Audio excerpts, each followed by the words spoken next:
Hey there, it's Jessie here, and a big fat warm welcome to this big fat warm channel. Thank you very much for being here. We're outside today. If you can hear the bird in the background, welcome to my life. That bird doesn't stop all the time. Can you hear it? I wonder. I've got like the noise cancelling background sound mode setting switched on. That is the technical term. But that bird is persistent and insistent, and I just thought I'd share it with you all. And you know how I like to read life in metaphor. Before I go any further, I'm just going to take a breath.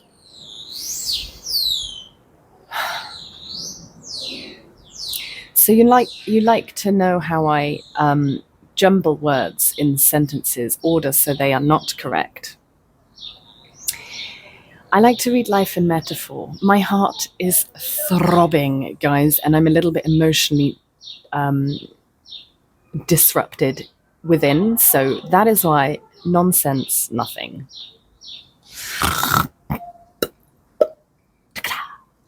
All right? Exactly. So that bird is incessant, and I do wonder. I think, like, what is this? What is the bird in me that I'm refusing to listen to? You know, that's like on alarm. It's like clearly protecting something, but all the time, every day, light as a feather, stiff as a board. Light as a feather, stiff as a board. So, how are we doing? I took like 3 or 4 steps back this weekend, and some of you aren't going to like it, but this is my life. And you know, like when we're at our core wound, that it's quite hard to break that patterning.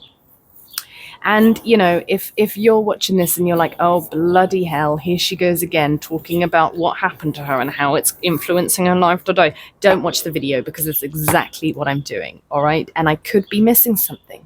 I could be stuck. I'm in a maze. I'm in a foggy maze. I don't know my way out, and this is where I'm at with it. Send in the clowns. Send in the clowns. Exactly. So I took some steps backwards and I went back, didn't I? I went back to an old lover.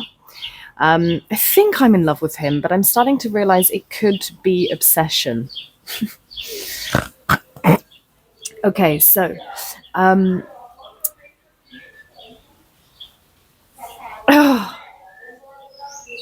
embarrassed, okay? I'm embarrassed. And but I do want to share with you what's going on. If I can get the words out. If I can actually go to that place in my heart that I've been in denial about my whole life. Oh my goodness, guys, denial. So you know the stages of grief, right? Number 1 being denial. I think I've been frozen in denial since a very young age. And that shit's hard to get out of, because I survived the event by denying its existence, which is cool, which did really well for me as a child. Like, you know, we got this far, I'm still alive, but it's not the best strategy, because now I'm in denial about lots of things. Like, for example, this man who does not want a relationship with me and has told me several times, and I can't accept his no. I can't accept it. And it's insane, right? As a rational woman, I'm embarrassed about this inability to accept somebody's no. And I'm telling him, like, I'm very sorry about this. And he's being incredibly patient with me and sort of sitting me down again and being like, here we go again. But I made it personal this time. I was like, I don't need to hear why you don't want a relationship in general, right? Because that isn't enough. I need to hear why you don't want a relationship with me. What is it about me?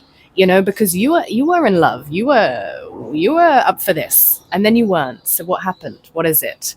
What did I reveal? And without missing a beat, this man told me exactly what it was. He said, it's my emotions. My emotions are too intense. They're too erratic.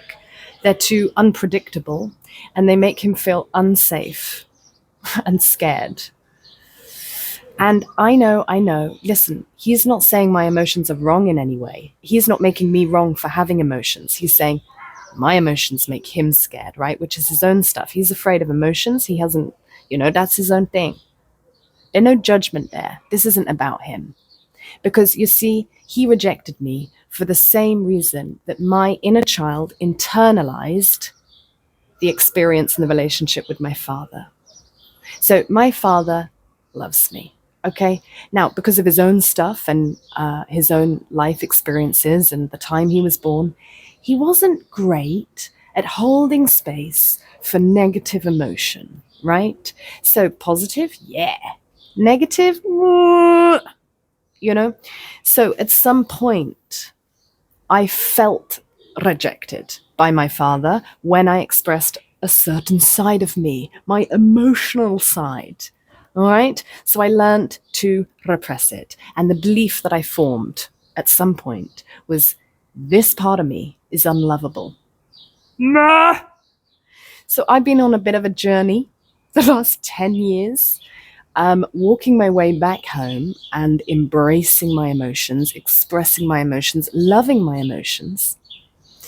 And, for the most part, thought I was doing really well. I think I am doing well.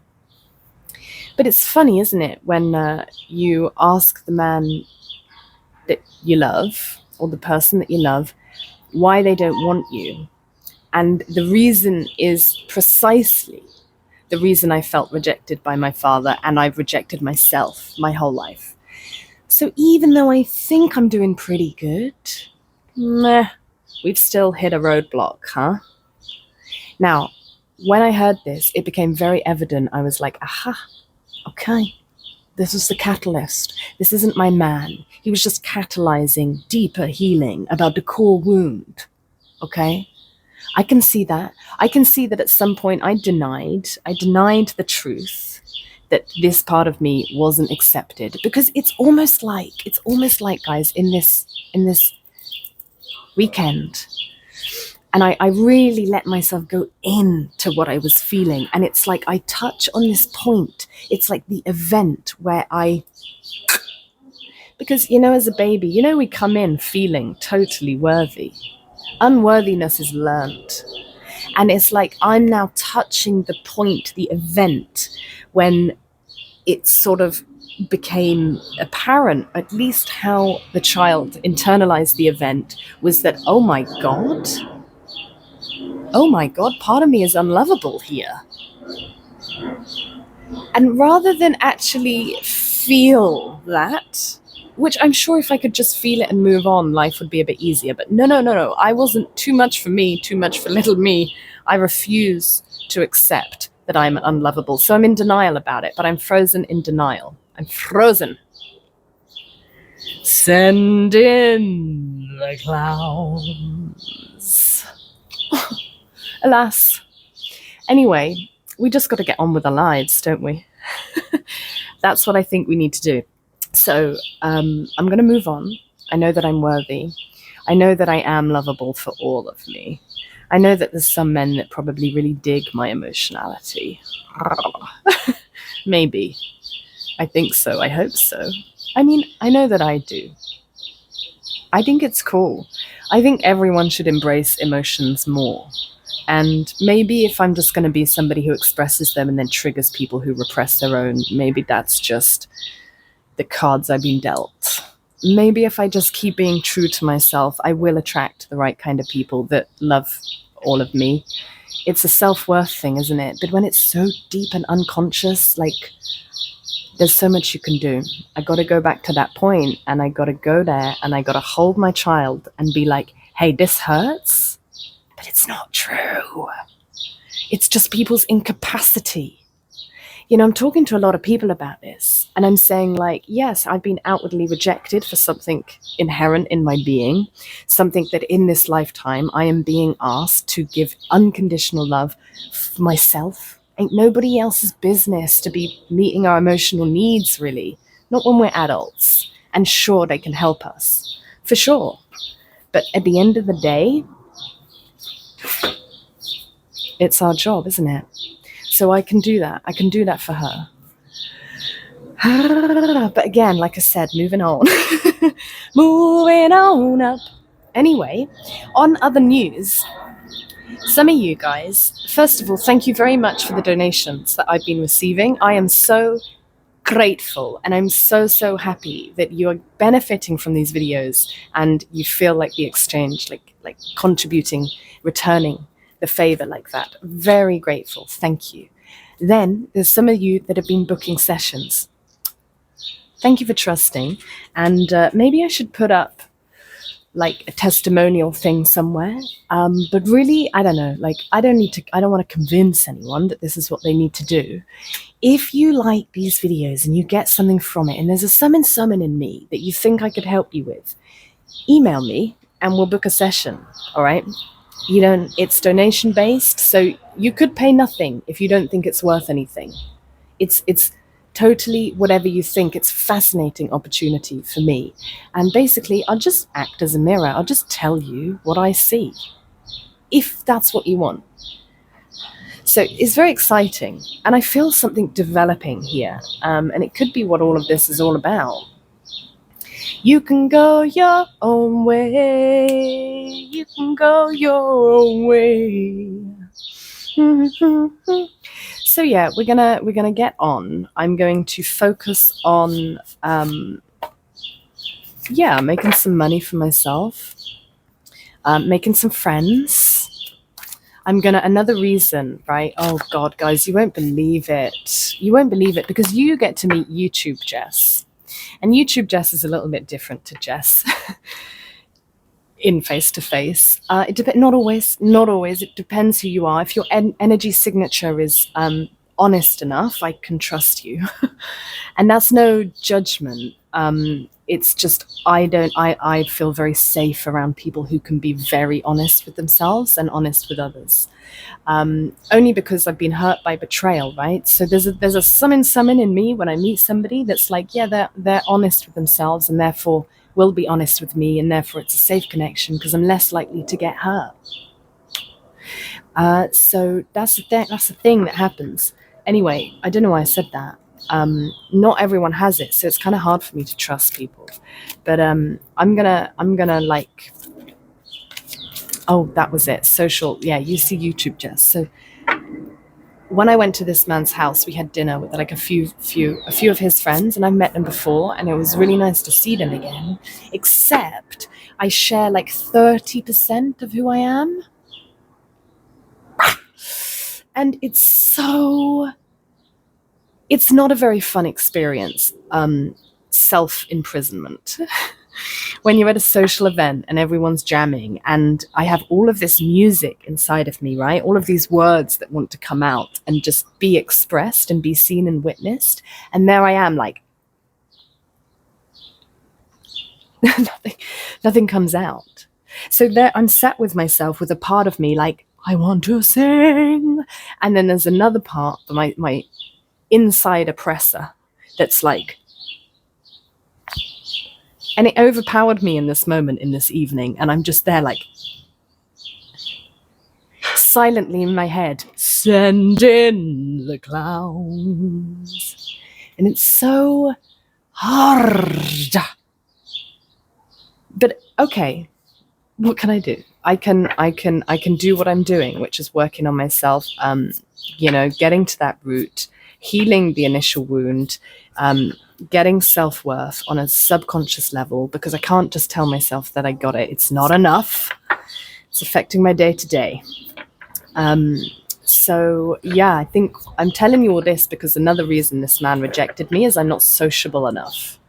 And oh God, when I know who I am and I know I'm sociable, I know I have so much to offer people in social settings. I know I'm a performer, I'm an entertainer, I'm an entertainer. I just can't show it yet. And this reminds me, guys, you know how we're like, if anyone out there like me is like, I want to be seen, I want to be seen. But do we show ourselves?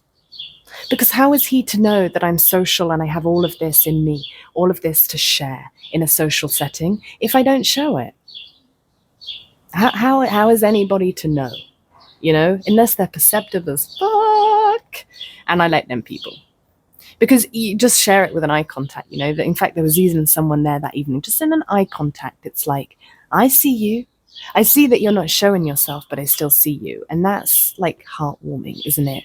But people who aren't as perceptive, why am I wasting my time? Send in the clowns. So I'm going to go for a little bit of a long one today, guys, because I need some company. I need to get to the bottom of it.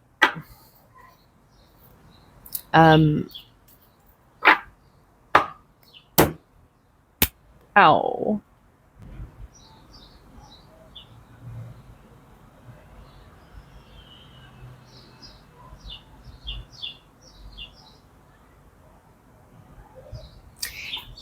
Okay, I need to talk something out, and because I'm stuck, and maybe in talking it out here, it will get somewhere, because it was the same realization that I had back in February. Can you believe it's like middle of May? Like, what? So back in February, when I ended it with this man, it's because I realized that I'm worthy of commitment. And that in order to show myself that I'm worthy, I need to walk away.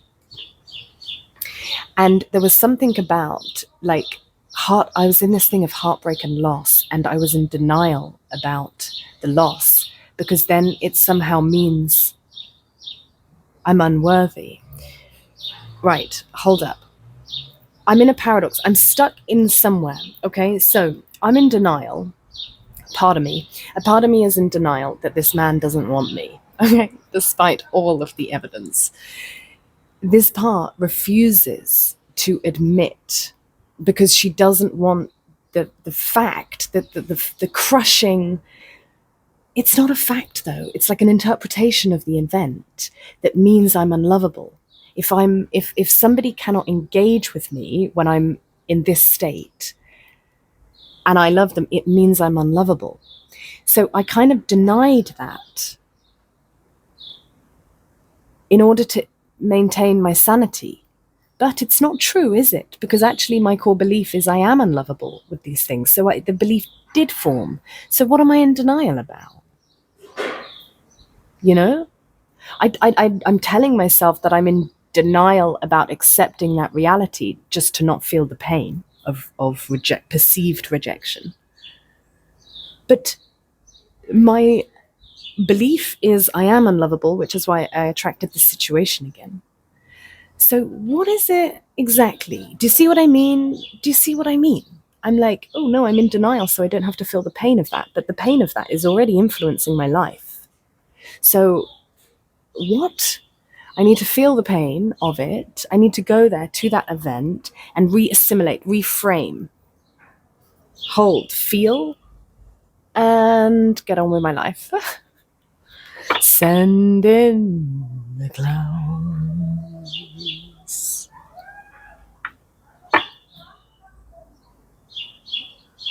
There's a lot of blah, blah, blah, huh?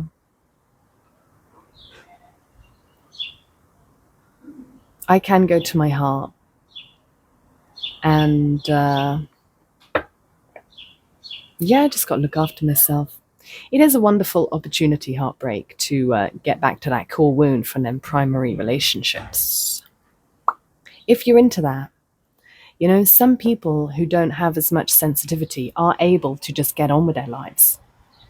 I bet some of you at home are thinking, bloody hell, just get over it. I'm talking to my friends, even this guy, and they're like, can you just forgive your father and get over it? And I'm like, rationally, yes. Emotionally, difficult. I'm trying. And it's not about him. It's not about this guy. It's about my personal journey and evolution and what I came here to learn. And you know, maybe what I came here to learn is love is not conditional, unconditional. Dang it. Love is unconditional, but humans cannot express it. Dogs can, animals can. Do you think dogs' love is unconditional, or do you think it's just because we feed them? I had some doggy friends when I lived in India for a bit. I lived on the beach, and there's dogs all over the beach, and they all have their territory. And where my little beach hut was, there were 3 dogs, and I joined their pack. I'm not joking. I would sit on the beach, we would play, fight. Like, they just took me in as one of their own. I was pretty feral. And everyone who saw me playing with these dogs, they would always think, they were like, oh, you feed them, don't you? You feed them. And I was like, I don't. I've never fed them. There's just a resonance. You wouldn't understand. But you just don't have the range. Send in the clouds. All right, I'm going to get on with my life. Nobody is coming to save me, just myself. Nobody's coming to save me. That's okay. I'm kind of all right with that. Am I? Like, deeply? I've been like very like survival, you know? Survival, like strong independent woman vibes. This is how all the women in my family survived. So I was I'm hyper independent. I actually don't need anybody to meet my, but there's certain needs that I do and I want, and maybe unconsciously I am waiting for somebody to come and save me. I don't think I am. Like, if you were to ask me rationally, it's like I'm pretty aware that I could survive this life without anyone else, It's just I don't want to. That's how I feel about it. I want to share. I want to share and build something with somebody. But am I lying to myself? Am I in denial? Send in the clouds.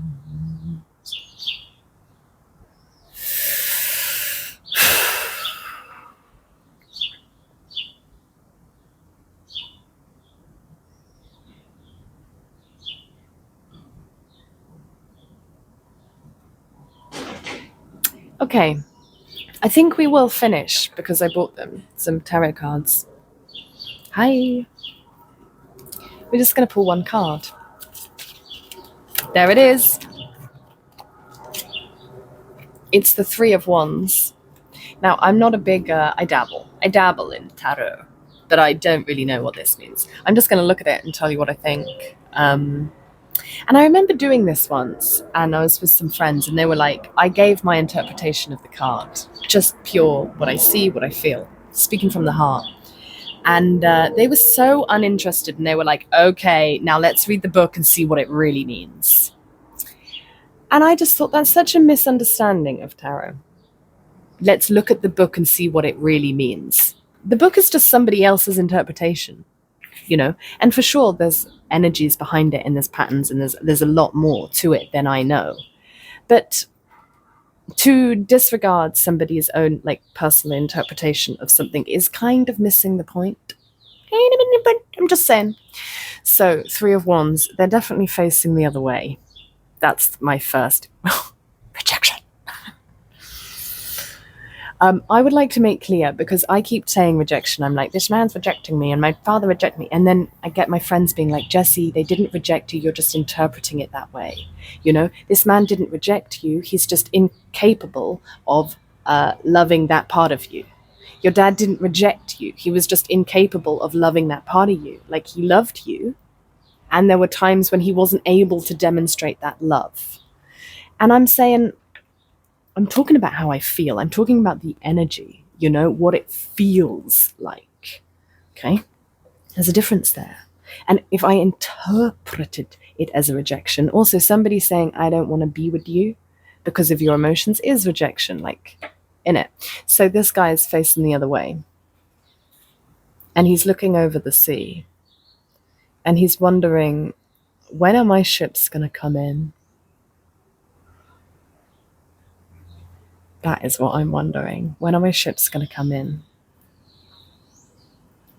Isn't it cruel?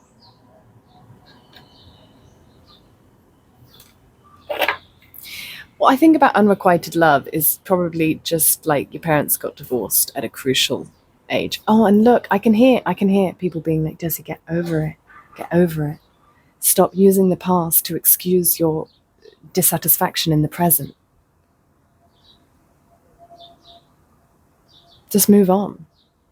You can't force yourself to let go, though, can you? Send in the clowns. Oh my God, 25 minutes. I'm going to leave it here. If you're still watching, wow, fantastic. Are, you're cool. I like you because you clearly like me enough to hang around this long while I'm like repeating mistakes over and over. Oh, but hopefully you gleaned something in this. I don't know. Are you seeing something I don't see? Please feel free to share. And yeah, remember, get in touch if you want. I would love to collaborate. And let me know your thoughts. Like the video, that helps me. Thank you.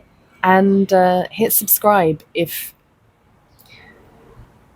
you believe I can support you on your journey in whatever way that you would like. Yeah, otherwise, have a beautiful day and a beautiful life. And you know it. We got this.